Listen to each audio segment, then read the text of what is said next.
What is going on, guys? Today I got a brand new video for y'all to sit down, relax on your weekend and enjoy. Today we're going to be talking about how to make your Mazda 3 faster. And I want you guys to sit down and honestly just take all this information in. I have so much information to tell you guys to help you guys out with this. Some things that you need to know, where you can get some stuff for your cars, and a thread, or should I say an article, I guess you would say, to show the stages of your Mazda 3. Now, so to make your Mazda 3 fast, well, it comes down to, does it really go fast? And can you just make it fast? And I'm just gonna answer this straight up. And please don't click away from the video because I say this, but your Mazda 3 will not be fast after you spend a lot of money on it. And it's the truth, it's the hard truth about these cars, is that the Mazda 3 is an economic, sportier feeling car that's not supposed to, it's not meant to go fast. There's not many, there are aftermarket suppliers for them, but just there's nothing to make it go fast. But today we're gonna be looking at the options you guys have to possibly make it go fast, and a great thread that I will leave the link in the description down below so you guys can check it out yourselves. But we're going to be taking a look through it today and seeing if you guys want to do any of that to your cars. So basically the Mazda 3s, they're naturally aspirated. They make about 148 on the 2 liters and about 156 on the 2.3s. I'll tell you right now that as you guys know, I had a 2 liter. I had an exhaust and an intake on it, and I got slapped by a 2.3 automatic. So the 2.3 is only making 10 more horsepower, and I had an exhaust that they claim that makes 10 more horsepower, and an intake that they claim makes about 7 more horsepower. I don't think so. Obviously there's no proof. I didn't get it dynoed. Maybe I was just a bad driver at that time, but I'm just a little, okay, anyways, let's get straight into this. How to make your Mazda 3 fast. Okay, so you guys see here, I'm on a thread, the power stage for a Mazda 3. And we're gonna take a read through this. Like I said, link's gonna be in the description below if you guys wanna see this yourself. But we're taking at the naturally aspirated power stage mods. Like I said, there's Mazda 3, and then there's Mazda Speed 3. What we're gonna be looking at today, it doesn't matter if you're an automatic, doesn't matter if you're 2 liter, doesn't matter if you're 2.3, doesn't matter if you're 2.5, doesn't matter if you're a manual, doesn't matter what trim level you have. You need to read this before you ask me questions, because a lot of this will be covering what you guys really want to know and what you guys have been asking me for a long time. So we're gonna be taking a look at this. We're gonna take a read through it.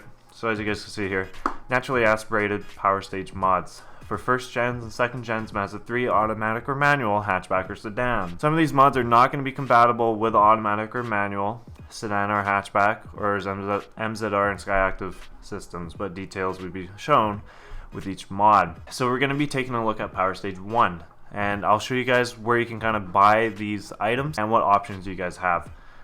With a couple of Google searches, that's all you have to do. So Power Stage 1 is throttle body grounding, get a performance battery, intake resonator removal, replace the stock air filter, and a short throw shifter, which I've done most of these on my old Mazda 3. The throttle body grounding I did, the intake resonator removal I did, I replaced the stock air filter, and I also put a short throw shifter on. So throttle body ground, I'll have a video for that. If you guys want to see that video, I'll leave the link in the description. So I'm not going to really cover this. Like I said, this is more or less for you to click on and for read. I just want to show you what stages there are, and if I have a video, then I can tell you about it. Now for the battery thing, I don't really know. You guys can have a read through the performance battery. I don't really think that's a thing, to be honest, but it could be.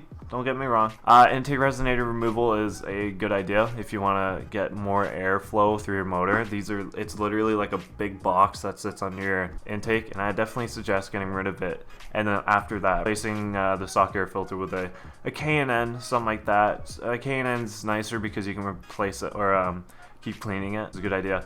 And then short throw shifter, which I also have a video on.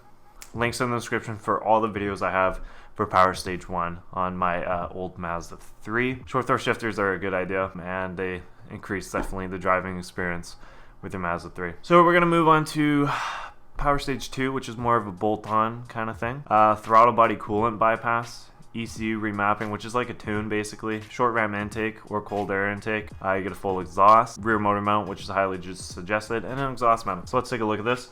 Throttle body coolant bypass, I never did this. You guys can take a look at that. I don't think you're gonna make much power, if I'm honest with you. It just reduces heat soak, which basically just, it gives you more, I guess you would say more of a response in a sense. You're not really making power out of that. ECU remapping, you can definitely get power out of this. Orange virus tuning is a good idea. You cannot use a cob access port with the Mazda 3s. They do not support it because you basically wouldn't get anything out of it. Short ram intake, another thing that I did on my Mazda 3, link in the description. I did the Core Sport short ram intake. I got more power low end, or I got more power high end. Low end was a little sluggish, but when we really got to the high end, I did actually feel it. This was one of the mods that I did feel when I took the intake off and put the stock one back on.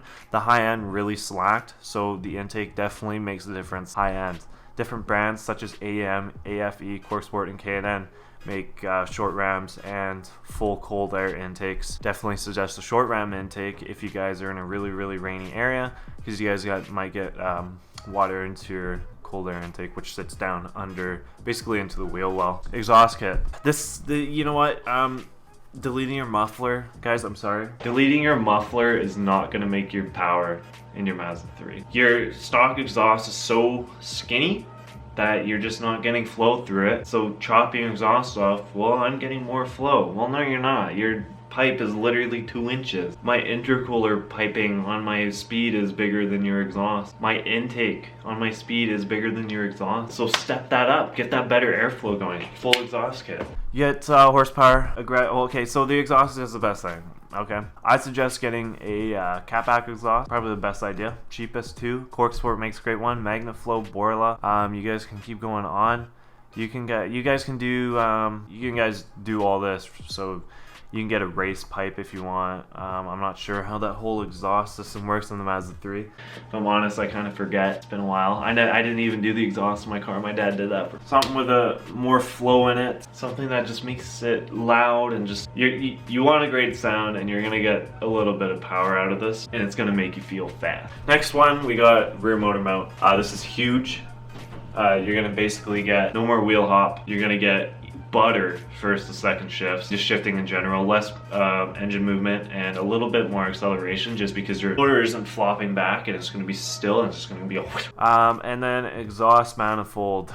This is huge. Exhaust manifolds. So there's different kind of exhaust manifolds. You guys can find them in forums. I'm not gonna go and bother. There's actually a really good forum listing that explains there's vibrant headers, there's the MSDS headers, and I guess Magnaflow headers for the Mazda 3, and basically there's this forum that describes which one you're gonna get different kind of power out of, just because of the different formation that they made in.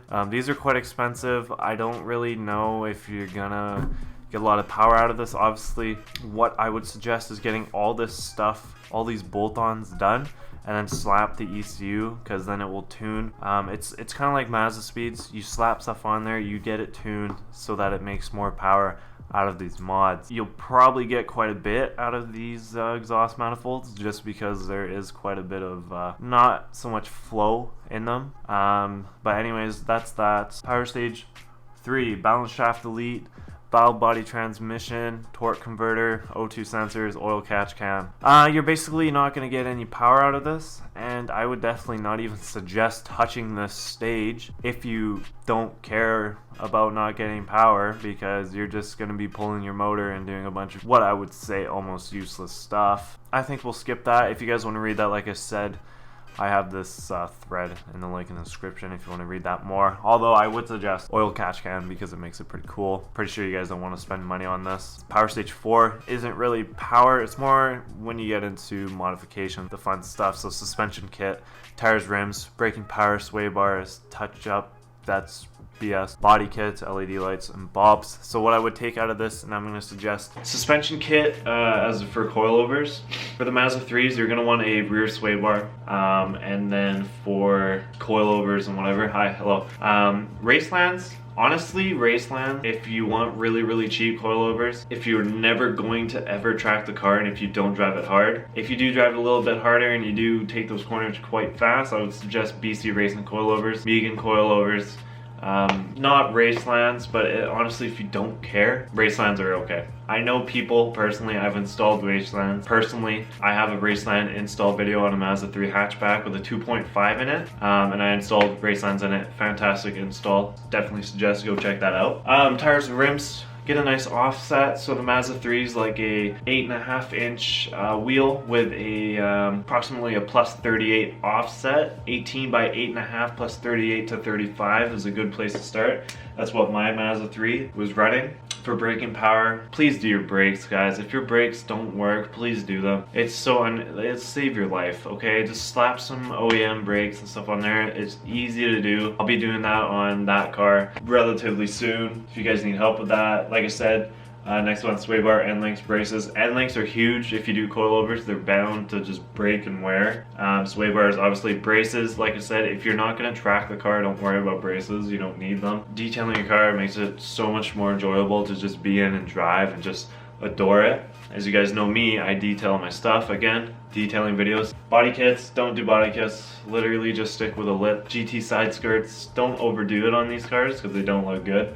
Like this. Lip, side skirts, boom, done. That's all you need. Mud flaps, radical. LED lights and bulbs, you guys know me. Gotta have my LEDs, everything. LED, LED, LED, LED, everything. I have a ton of LED videos on my channel if you guys need to find those. We'll end this off with a good place to finding your parts. Core Sports, good. Rally Sport, direct. CPE, James Brown Racing or JBR. Racing Beats sells good stuff. eBay. Auto EXE for mostly body kits. Car ID is fantastic for finding brands that sell aftermarket products for your car. Would definitely suggest that. So basically, let's say you installed all that stuff that we were just talking. How much power would you make? I would probably range you close to about 170 to 180. Now, the problem is, I don't know, and that's a rough estimate. All I know is that these NAs don't push a lot of power, and they're quite weak motors, especially the 2 liters and the 2.3s. The NAs, of course. And obviously your transmissions, I don't know how much those would hold, the 5 speeds. I'm more or less directing this in the first gen way. But I mean, the worst case scenario, you try it out, you spend your money. If you don't like it, then you know, you're screwed. You're screwed. That's the problem. This is where I direct people to get a Mazda Speed 3 because you can make power and you're gonna know that you're gonna be able to make power when you spend $300 on an intake. That's almost 20 horsepower just right there. You put an intake on your Mazda 3 and you get two horses. That's what I'm saying, the difference. Now I'm not saying don't do it. I'm saying, of course, do it. Because I would love to do that. And I'd love to get the car dynoed after and see how much this makes just so you guys know. Because no one's done it, and that's the thing. But all I can say is do what you want to do with your cars, have fun with your cars, and unfortunately these cars don't make as much power as we would like. So the last option is slap a turbo kit on it and just send it like that, put a 2.5 in it. And I will leave that off with Arseny's YouTube channel again. So like I said, Arseny Razkov, close friend, local guy. We made that 2.5 turbo build with him. This is that red car right here. That's his 2.5. So if you guys have any questions, if you guys want to see this in action, like I said, Buddy's going to be making a ton of videos with these cars, and I'm personally excited to see them myself. So if you guys want to see how to make your Mazda 3 fast with a turbo, hit that subscribe button for Arseny. Give him some love. And like I said, give him some support. It would mean huge to me. Support everyone in the Mazda community. Give him some love. He deserves it. He's a great guy. He knows what he's doing, and he can fulfill you with great information. But anyways, guys, that's our video for today. I hope you guys enjoyed. If you did, make sure to hit the subscribe button. Like I said, comments down below. Please read this article that I was going through before you ask me questions. I don't want to answer a lot of questions that have been answered either by this video or by the article or forum, but a question doesn't hurt. Anyways, guys, I love you to bits. Check out Arseny's channel, and I'll see you all in the next one. Keep it real. Peace, boy.